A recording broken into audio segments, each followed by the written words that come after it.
the wounding actually began long before that. Do you think could be a connection there? 100% there's a connection. What we see a lot is there is a lot of childhood damage. There's something embedded in it that's been embedded in them early on. You're immersed within, a pack of alpha males, and it is a pack where even the weakest guy is a man amongst men, and they'll feed on the weakest man within that pack, just as preservation of strength and survival.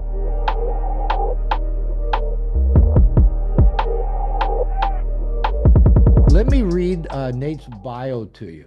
And this is pretty impressive. As you guys see him on the screen, man, he just looks impressive just sitting there, right? I like the way the t-shirt hugs those shoulders, his biceps. Yeah, he's never been to a gym in his life.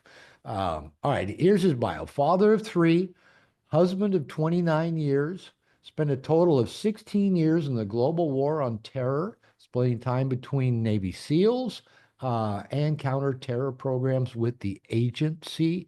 I'm not going to ask what the agency is or which agency it is. We'll just leave. It just sounds cool to say the agency. He now is a firefighter, paramedic in California. Been doing that for about 11 years. And just honestly, from what we know about you so far, you know what most impresses me with what you've probably been through the most and maybe have the most PTSD from is being married for 29 years and raising three kids. You probably said, Hunt, I got to go back to war. I got to go back and chase bad guys. I'll be back in a few months. Take care of the kids for me. I'll be back. I'm just reading into that. Um, Nate says in his bio, he got a call from a teammate friend a few years ago when he was struggling with the residue of just his life path, and introduced him to plant medicine. And he said, out of that experience of his own healing came his passion now called the Coming Home Project, where he assists and has assisted thousands. Primarily, we'll talk more about details of this, but primarily military, first responders, police, firemen, EMTs, helping them deal with just the inherent trauma that comes from doing their work day in and day out.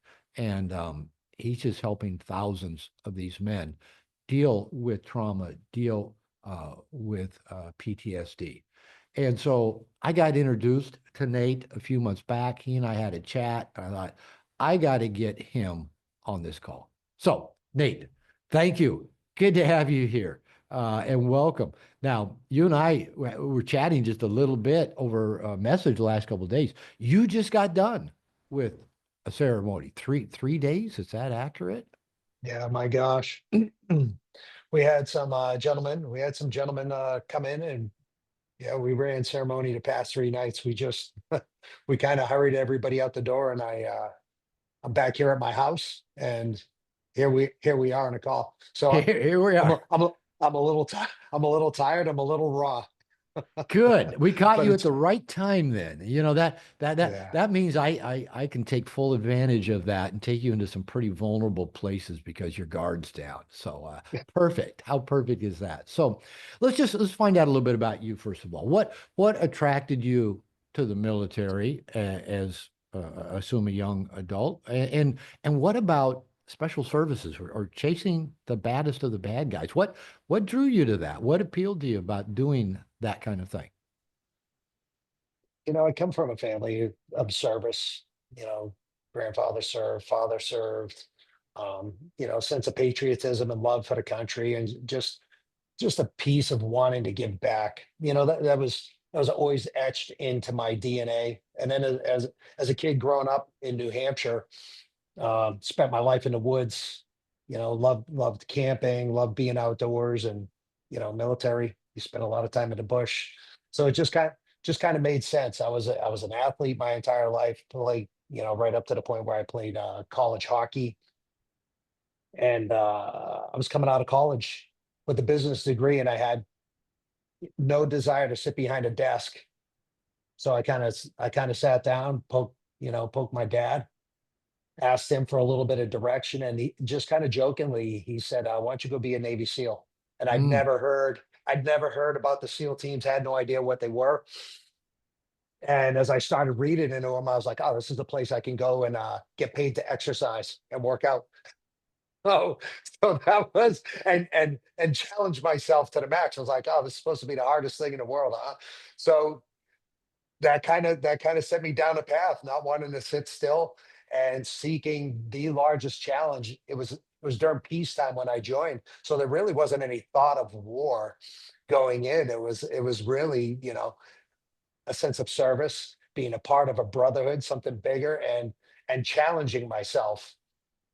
Little did I know, 9/11 would happen and just kind of chaos would erupt, which led to all the years after that. But yeah, that's kind of what led me into that line of work.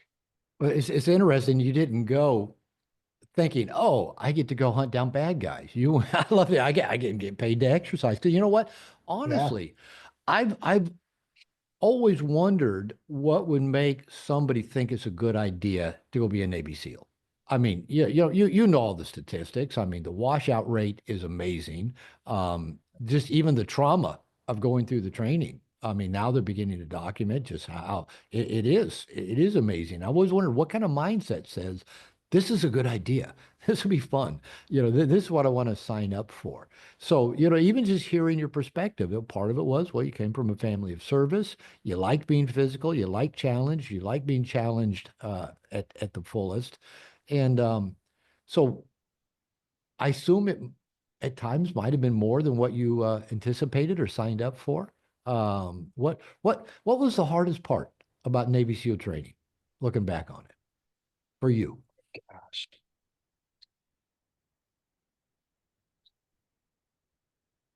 Okay. I mean, just the training, probably just the tempo and not getting any rest.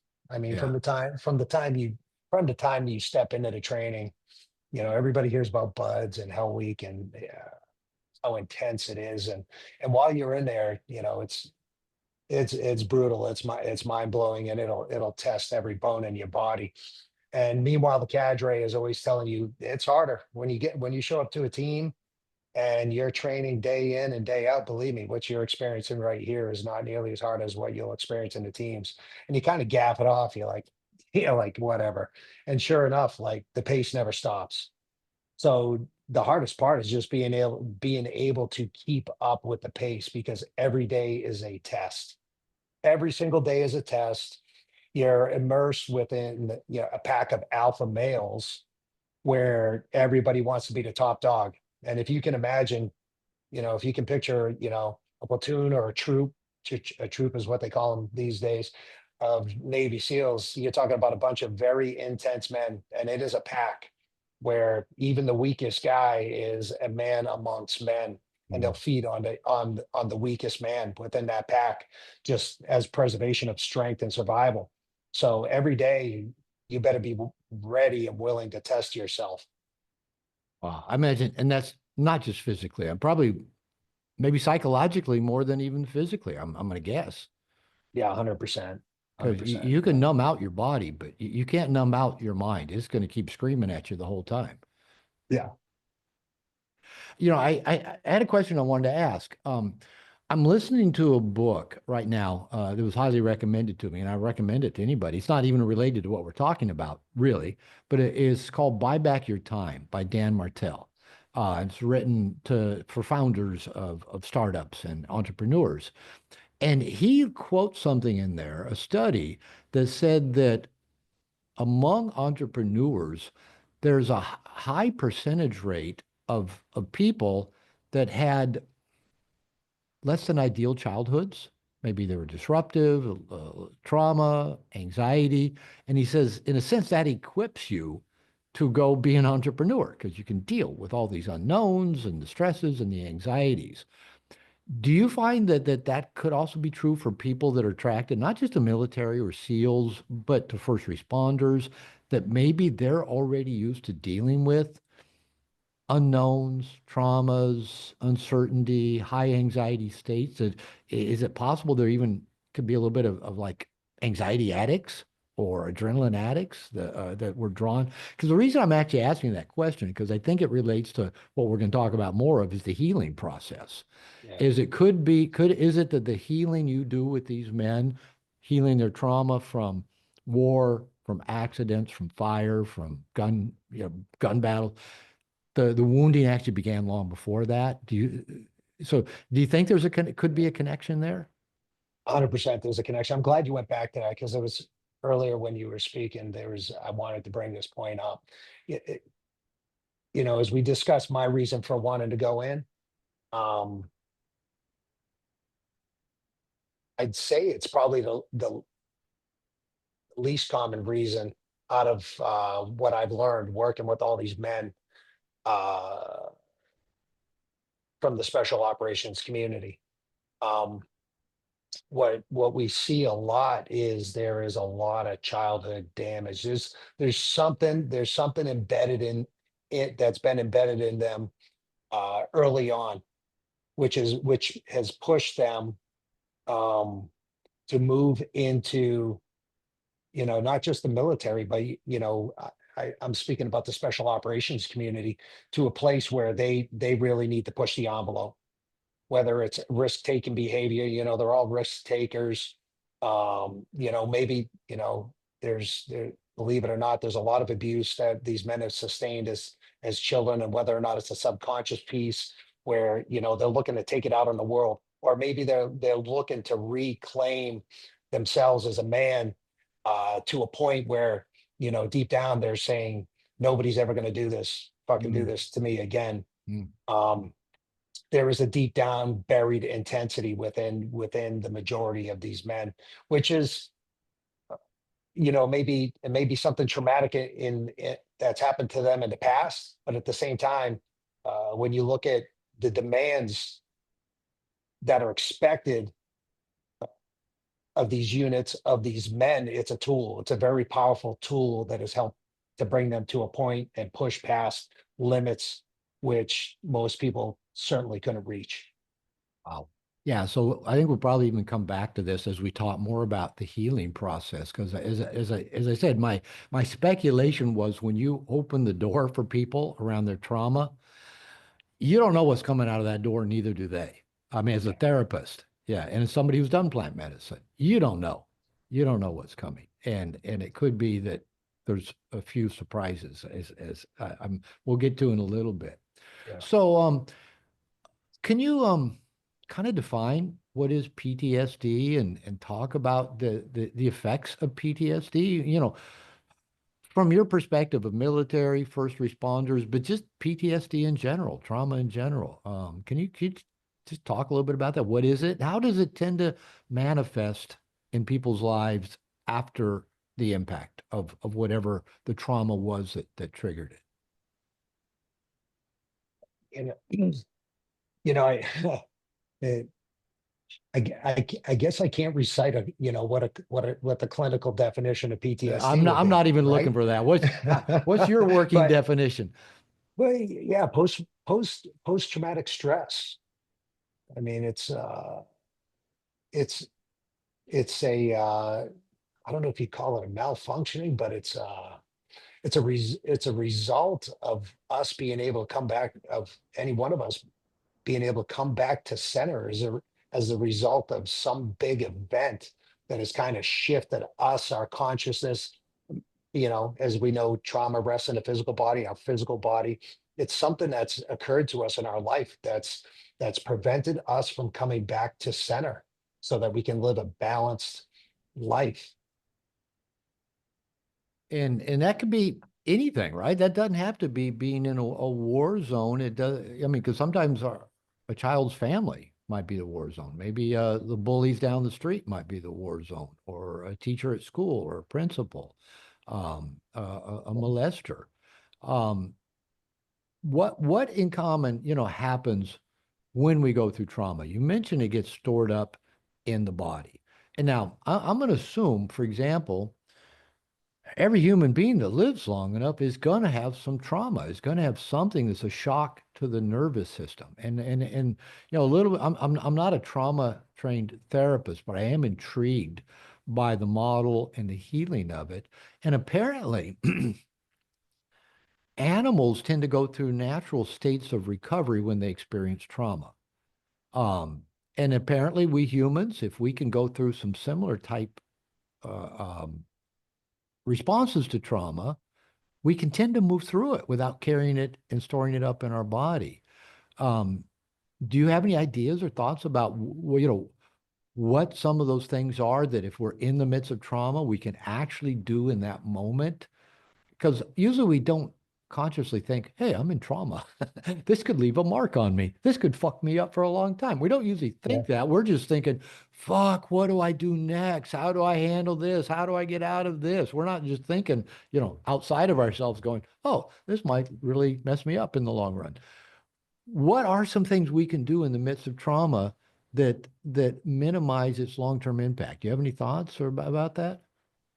I do have some thoughts about that. I've taken a lot of time just looking at the environments that we live in today and how fast paced life is. We all carry our phones around. There's no peace and quiet. We're accessible to everything and everyone every minute of the day. And I think that's a big piece that we're missing in our ability to process and grieve and receive and move information through. If you go back to the old teachings, it's all about the silence. Yeah. Why is meditation an ancient teaching and craft, and people spend years and dedicate their lives to a meditation, breath work, all these old tools in order for us to process it. There's connection to God, there's silence, there's breath, and just have allowing us the grace and the space to be with ourselves to help move these things through. I think our connectivity these days and the busyness in our lives prevents a lot of us from actually moving these things through. Yeah, I've read, how in animals, birds, when they deal with trauma, and I've even seen it firsthand. I remember like seeing like a bird that flies into a window pane, a window, and doesn't realize that was a window, knocks him out. And then you think they're dead. And I've seen that. I've actually kind of moved some to safety or, and then, they're there and you check on them, you check on it, and then all of a sudden you go back, they're gone. They came to. And I guess really what happens with a lot of animals is when they have trauma, they do shut down. They just kind of go down to the very minimum. And then when they do kind of they're ready to come back, they literally shake it off. I mean, those of us who played sports, right? Whenever you fell down, hurt your knee, landed on the coach said, shake it off, shake it off. There's actually some wisdom. They're not Yeah. saying, oh, just get over it. They might be saying that too, but the shaking it off is actually a physiological response that moves trauma through the nervous system. So we're not packing it around. And you use the word connectivity, and I'm not sure if this is how you meant it, but there's for tribe animals, pack animals, and we are, herd, pack, tribe. Often the other animals in that pack or herd or tribe come and they're there for the wounded, the traumatized member. And Yeah. and do you see the strength of that when we get traumatized? If we actually can just stay in connection with tribe? Because most of us, well, I'm gonna talk about me. When I'm stressed and anxious and overwhelmed and battling against whatever, I tend to get really isolated and just get into the echo chamber of my head and just hunker down and just try to figure the fuck out what I'm going to do here. And it doesn't even dawn on me. Go connect with my tribe. Go let people help me. Did you see that as a part of the response that we could do better? My gosh, it's amazing, and it's right in alignment with what you're doing right here, right? Connecting men from around the world, alpha, alpha, alpha men, and allowing us a space where we can truly be vulnerable and support one another open-heartedly. Um, it's it is one of the problems in our culture and how we've been brought up just to kind of suck it up and move on. That's been a detriment. Sometimes you do have to suck it up and move on. There are times where you really do need to do that, but for that long term healing, we need to do a better job at coming together as a tribe and supporting one another as men, and not shutting down and exposing one another's weaknesses. We need to prop one another up so we Mm, can strengthen one another so that we can grow. And that's one of the things that we do with our project where we're learning, as I discussed earlier, in the teams and special operations units. It's cutthroat. It's a real intense community, and you have an intense job to do. And there's an extreme survival mindset where you do support your brother, you do love your brother, but at no time are you allowed to show any type of weakness, because that weakness, or what can be perceived as weakness, is just one reason for them to kind of weed you from the pack. yeah. And I'm just going to share a quick personal reference. And this was something I've just for the last week or 10 days, I've actually been struggling. I was away from home for a month, went to Florida, went to Seattle, went to Japan for 10 days, back to Seattle, back down here, happy to be home. And for about the last 10 days, I've struggled and I haven't known why. I felt anxious in general, felt overwhelmed, just wanted to just kind of lay on my bed and do nothing, which piled up things that needed to be done, which added to my anxiety. And I thought, what is this about? I don't think it's jet lag anymore. And I just was amazed at the state of anxiety I was in. I was watching this and observing it and thinking, what can I do to move myself forward? And luckily, a couple of things came to mind. One was connect with my group of men. I've got a men's group I've been in for 7 years. I reached out to them, shot about 3 or 4 videos, told them what I was struggling with, told them where I needed some support and some accountability to start checking some things off my to-do list that were piling up and adding to my anxiety. And I started checking in with them. They gave me words of support. They helped give me some direction.